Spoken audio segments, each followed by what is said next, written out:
Good Morning Indiana, working for you. Good morning. The time right now is 4:27 on your Thursday morning. Thanks for starting your day with us here on Good Morning Indiana. I'm Lauren Casey. A few stories to get to before we get into our show this morning, starting with a big one here. This was announced yesterday. Governor Eric Holcomb says we will now have a statewide mask mandate that will go into effect on Monday. That means if you're in a public space, you're on public transportation, you're in a business, or you're even outside and social distancing is not possible, you have to wear a mask. That is for anyone who is 8 years or older, so a little bit of grace for the younger kids. This is, again, statewide across Indiana, and this is really due to a surge in cases we've been seeing, starting to become a little bit of a hot spot here in Indiana. Hospitalizations, more people are going to hospitals to be treated for COVID-19, so they are working to keep us from becoming like some of the other states in the South we've seen where they're having a lot of issues right now. So we'll be breaking that down for you and have more on what that means and any punishment you could face. But something else we want to talk about are schools going back. Those are set to go back in the next week or two. A lot of schools delaying their start as they work to accommodate students who are virtual learning and other students who are staying home, switching staff around. So getting those safety measures in place has delayed some classes at several districts in our area. But masks now will also be required for grades 3 and up. Originally, they were strongly recommended by the state. They are now a requirement. So again, we'll break down all those mask guidelines coming up on Good Morning Indiana.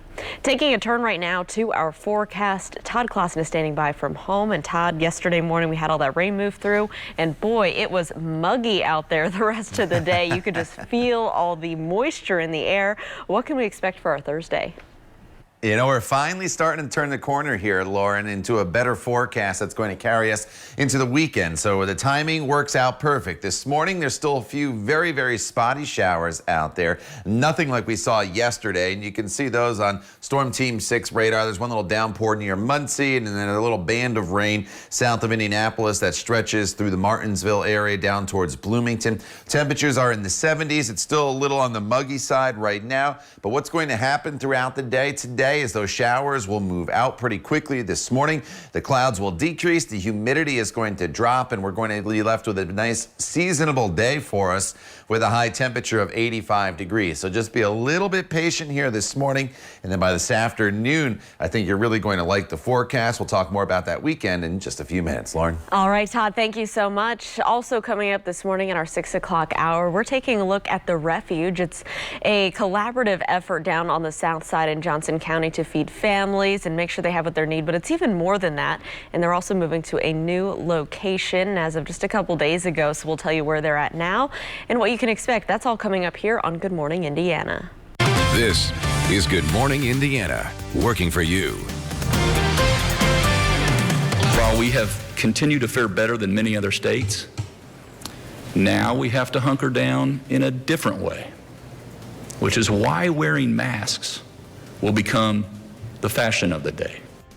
It's no longer a request. Governor Holcomb is imposing a statewide mask mandate. Now at 4:30, what you need to know about this executive order. Plus, some parents are considering alternative schooling options for the fall. Working for you, details on micro-schooling and why some say the trend could last beyond the pandemic. And Congress and the White House have agreed to one aspect of the next stimulus package. Working for you, we're taking a look at what's in the proposed bill and how this could impact you. But first, I want to welcome you into Good Morning Indiana on this Thursday. I'm Lauren Casey. Todd Clausen is standing by from his home this morning. Todd, what can we expect as folks are heading out the door this morning? You know, Lauren, there's a few spotty showers out there right now. Most of you aren't seeing them, and that's why I say spotty, because there's only a select few of you that are dealing with these showers. But the overall trend today will be for the nice weather to move in by the afternoon, and we're going to finally flip this weather pattern that we've been stuck in. So here is a live look at satellite radar picture, and you can see the clouds and a few spotty showers here as you work your way through the Spencer area.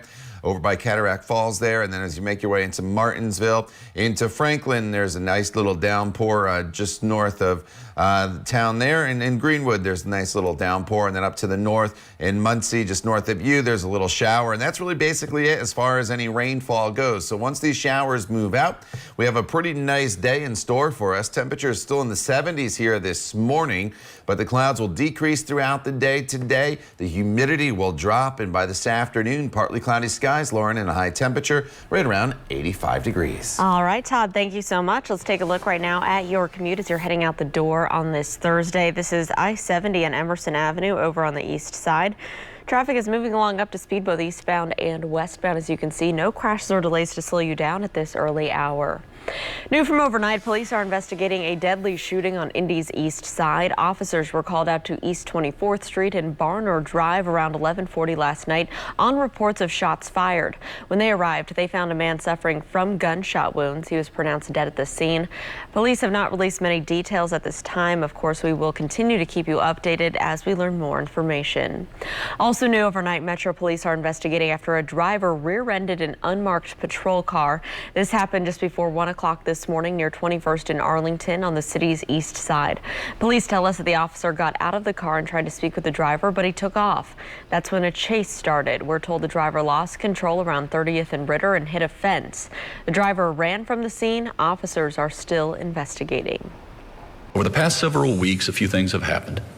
There have been a rise in COVID-19 positivity across the state from a low of 3.6% just a month ago to where we find ourselves today with a 7-day average rate of just about 7%.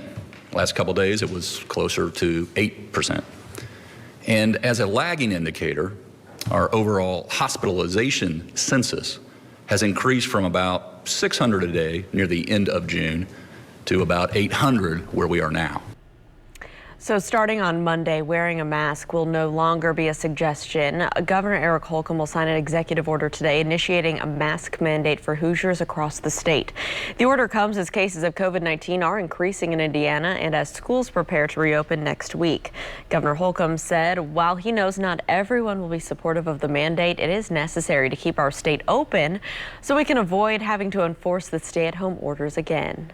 We're eating in restaurants and we're working in all kinds of facilities, both large and small. And we want to keep it that way. We want businesses to stay open. We want more Hoosiers to continue this trend of going back safely to work. We don't want to dial it back or put it in reverse, or as some are, shutting down again. So let's take a closer look at this mandate. It applies to anyone ages 8 or older. The mask must be worn in public spaces, commercial entities, public transportation, and outside if you can't socially distance. Exemptions will be made for medical purposes, strenuous physical activity, eating, and drinking. Failure to wear a mask under the order will be a Class B misdemeanor, which is punishable by up to 180 days in jail and a fine of up to $1,000. In response to Governor Holcomb's order, Indiana Attorney General Curtis Hill said the governor does not have the authority to criminalize mask order violations. He also urged Holcomb to call a special legislative session to discuss the issue. Well, we know masks will be required for schools for faculty, staff, and students grades 3 and up. State leaders also announced new specific guidance to help schools navigate returning to the classroom. Here are some of their recommendations. If a student or adult tests positive in a school, contact tracing will be conducted to identify anyone who spent more than 15 minutes with the patient within 6 feet in the 48 hours prior to symptoms or a positive test. Close contacts will be asked to quarantine. If more than one student tests positive in a classroom, the entire classroom should quarantine for 14 days. Dr. Lindsay Weaver, the state health department's chief medical officer, gave a couple of examples. This is a simplified example of what may occur. So let's say the blue student tests positive. The school will look carefully at the student's schedule and assign seats to help identify those students who are within 6 feet for the greater than 15 minutes. And those students will quarantine. Many schools also choose to assign pods. The pods cohort students into small groups that may play together, sit together, eat together, and that further reduces the risk of transmission. In this case, the blue positive student was only in close contact with the students in her pod on the playground. And also, several of those students were sitting next to her in class. Therefore, only a small number of students will need to quarantine. Dr. Weaver says no specific criteria is set to determine if an entire school needs to close. If a school reports multiple positive cases, officials should work with the state and local health departments to discuss appropriate steps. And when it comes to schooling, some parents are considering alternative options as they navigate what's best for their child during the ongoing pandemic. One option is called micro-schooling. It's a small school that could have regular classroom space or operate out of someone's home using remote curriculums. Dr. Maureen O'Shaughnessy started the Micro School Coalition, and she says in addition to making parents feel more comfortable, micro schools can help ease dropout rates. She also says they allow teachers to build better relationships with each student. The Micro School Coalition offers free information sessions and podcasts if you want to learn more. This morning, Congress and the White House have finally come to an agreement on one aspect of the next stimulus package, and that's testing. Senate Republicans and the Trump administration say the aid will include more funds for virus testing. But disagreements in other areas continue ahead of today's expected rollout of the bill. The biggest roadblock remains President Trump's push for a payroll tax cut. Hardly any senators support that idea, and they're pushing for another round of $1,200 checks instead. President Trump is sending federal officials to multiple cities to fight crime against the wishes of their mayors. Up next, the latest on what the White House is calling Operation Legend. And we're exactly 1 year away from the opening of ceremonies of the 2020 Tokyo Olympics. But there could be another bump in the road. Coming up, what organizers are saying about the future of the games. Todd. And Lauren, there's a few spotty showers out there this morning. We have one up near the Muncie area, and then as we make our way down just south of Indianapolis, a few downpours there in Johnson County as well as Owen County in the Spencer area. But this is about it as far as rainfall goes for the day today. We're going to flip this weather pattern into one I think you're really going to enjoy heading into the weekend. We'll talk all about it coming up in your Storm Team 6 forecast when Good Morning Indiana continues right here on RTV 6.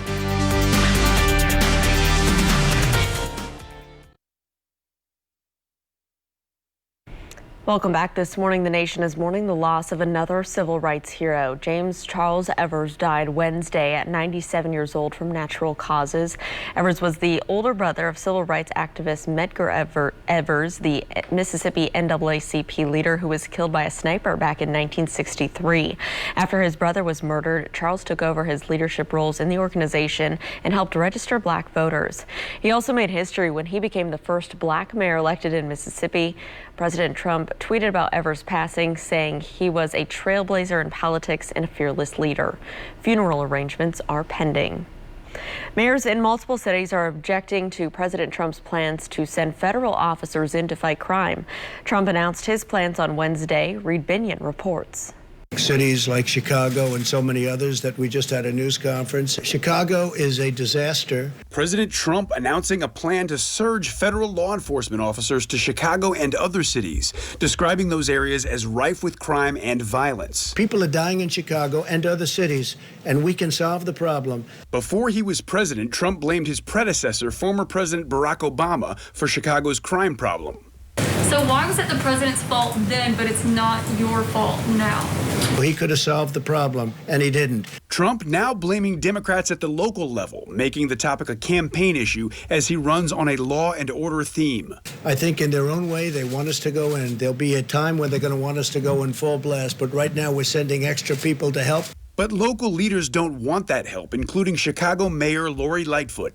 That's what we call tyranny and dictatorship, and we are not having it in Chicago. She later said that if they come, the agents need to be focused on gun violence, not policing on the streets. Numerous other mayors agree. 15 of them signed a letter calling on Trump to halt plans to send federal forces to major cities and withdraw those already present. This all comes on the heels of recent controversy in Portland over unidentified federal officers arresting protesters and putting them into unmarked vehicles. I'm Reed Binion. Well, Kim Kardashian is opening up about her husband. Kanye West struggles with bipolar disorder.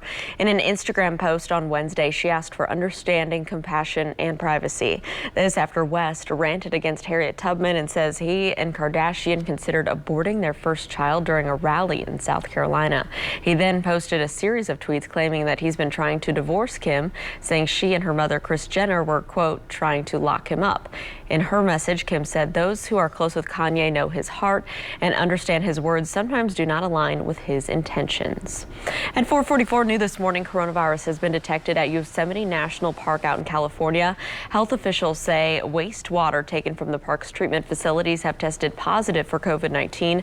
Samples were taken right after the July 4th weekend. The park is already limiting the number of visitors due to the pandemic, but officials say it will hold off on reopening campgrounds through the month of July after that spike in coronavirus cases across the state. Well, it is official. Football fans will have to wear masks at NFL games this season. A league official confirming that requirement in a tweet on Wednesday. It is still unclear how many teams will actually host fans in the upcoming season. The NFL does not have a league-wide policy on hosting fans during the pandemic. And we learned earlier this month that capacity at Lucas Oil Stadium will be reduced and the first 8 rows will be covered by tarps. Other teams like the New York Jets and New York Giants will not be allowed to host fans because of a mandate. The NFL's regular season is scheduled to kick off on September 10th. Today marks 1 year until the 2020 Olympics in Tokyo. The games were postponed due to the coronavirus pandemic, but officials say if coronavirus conditions don't improve by next year, there will be no 2020 Olympics. Wednesday, the president of Tokyo's organizing committee said as things stand, Olympic Games would not be safe. However, he's hopeful the situation will improve and is sticking to the tune of a vaccine being the key. The International Olympic Committee has said if the games cannot go on next year, they will not be postponed again, but canceled. It is 4:46 this morning. In an attempt to join the U.S. in successfully landing a spacecraft on the planet, China has launched its most ambitious Mars mission yet. Live stream showing a successful liftoff of an unmanned rocket. It's expected to take 7 months to reach its destination. The launch marked the second flight to Mars this week. On Monday, the UAE blasted off a rocket from Japan. This isn't China's first attempt at Mars. Back in 2011, a Chinese orbiter accompanying a Russian mission was lost when the spacecraft failed to get out of Earth's orbit. At 4:46, we want to get a check of our forecast on this Thursday. So Todd is standing by from home. And Todd, what can we expect today? You know, it's our transition day, Lauren. We're starting off with some humidity out there. You probably noticed that as you came into the station. Temperatures are still in the 70s, and some areas are dealing with a few spotty downpours still. Nothing like we saw yesterday with that widespread thunderstorm activity. And this is it, though, for the rain for the day today. That is the good news as we go forward. As you make your way just to the west of Spencer, there along State Road 46, a pretty good downpour taking place. And this is going to make its way right across 231, very close there to McCormick's Creek State Park, just east of Spencer there on State Road 46. As we come into portions of Johnson County, New Whiteland, a really heavy downpour just crossing over US 31. This is going to slip across 65 as well with some heavy rain, but you see exactly how big that downpour is. It's not very large at all. In fact, it's only about 4 miles wide. So we're just looking at very isolated rain here across the area. And then as we make our way up into the Muncie area, just north of Muncie, there's this shower that continues to weaken right along US 35 and State Road 67. And that's about it as far as the rainfall goes. To the north, the skies are already starting to clear. And as we expand out, when you look to the west, unlike what we've seen, we don't see much in the way of storm activity off to the west, and that is going to be the drier, cooler air that's going to start to work its way in, or less humid air that comes in as the day progresses. So by 8 a.m., still the chance of a stray shower, but nothing really to worry about. By 11 a.m., we're all clearing out, and by the time we get to this afternoon, skies are going to be partly cloudy. Temperatures right now sit in the 70s all across the area. 71 in Richmond, 73 in Greencastle, as well as Bloomington and Indy. Our hour-by-hour temperature trend will go from the 70s into the low to mid-80s for your afternoon highs, with those skies becoming partly cloudy as the day progresses. And then as we look at our dew points, you notice it becomes less humid throughout the day. So the afternoon and evening hours, they're going to be really nice across the area. You're going to like them a lot. And then for tomorrow, we're looking at temperatures that'll be in the mid-80s, mostly sunny skies. with humidity levels that are still going to be very, very low. Friday's probably the best day of the week weather-wise, at least the work week. As we get into the weekend's going to be sunny. It's going to be a little bit warmer, so that's why tomorrow is probably the best weather day of the week, as both Saturday and Sunday high temperatures are going to be right around 90 degrees. Can't rule out the chance of maybe a stray shower late in the day on Sunday, but I think the better chances will be on Monday. And then as we get into next week, temperatures in the low to mid 80s. So all in all, Lauren, pretty nice forecast here as we finally flip the script on those days where we were always talking about the chance of storms with temperatures in the 80s and all that humidity. All right, Todd, thank you so much. Let's take a look right now at traffic. This is in the downtown area, I-65 and I-70 at the South Split. You see a lot of police lights out there, and this is the area you're looking at. It's northbound I-65 and the ramp from eastbound I-70 where they merge right there. We do have a report of a crash right in this location, but you can see we have police on the on-ramp as well as on the northbound I-65 lanes, the right lanes there. So several police cruisers out there. Not sure of any details yet on this crash location, but this is a spot where you'll want to take it slow. Watch for any crews and police out there on the scene, and be careful as you're merging together there at the South Split. We'll continue to keep our eyes on this spot here in downtown and let you know if there are any more details or any delays, but right now everything is still able to get by about up to speed. Well, TikTok says it plans to create 10,000 jobs in the U.S. over the next 3 years. The video sharing app says it's already tripled its U.S. workforce this year. That announcement comes as the company faces a rising tide of criticism over its handling of user data and its ties to China through its parent company. Policymakers say the app poses a national security risk. Some U.S. lawmakers worry the company's user data could ultimately find its way to the Chinese government. But TikTok has said it stores its U.S. user data domestically and on backups in Singapore. It looks like a runaway cooler on wheels. Amazon's new robot Scout delivers packages straight to your door. The company has been testing the robots out in Washington and California, and now it's expanding to Atlanta and Franklin, Tennessee. It's a little south of Nashville. The Scout goes on a walking pace and it can maneuver around obstacles in its path. Amazon says the fully electric delivery system will help meet the company's needs for its goal for net zero carbon efficiency by 2040. It's pretty creepy, actually. Well, Ford wants to be the first fast lane of its electric vehicles. The car company recently unveiled a souped-up version of its new Mustang Mach-E SUV. It's got 7 electric motors that can produce up to 1,400 horsepower. But don't get your engine all revved up expecting to buy one. It is not street legal. Ford says the car was created to show the potential of all electric vehicles. The company hopes it'll also help engineers figure out ways to make electric vehicles more powerful. A Mustang Mach-E SUV with 2 electric motors will be available to buy next year. The smell of fresh cookies, a caring touch, and a lifetime of wisdom to share. Who doesn't love grandma, right? Coming up, how you can honor your Nana today. And the coronavirus is meaning some major changes to state and county fairs this year. Coming up all new at 5, how 4-H is adapting to those changes. The time right now is 4:52. Stick around. We'll be right back.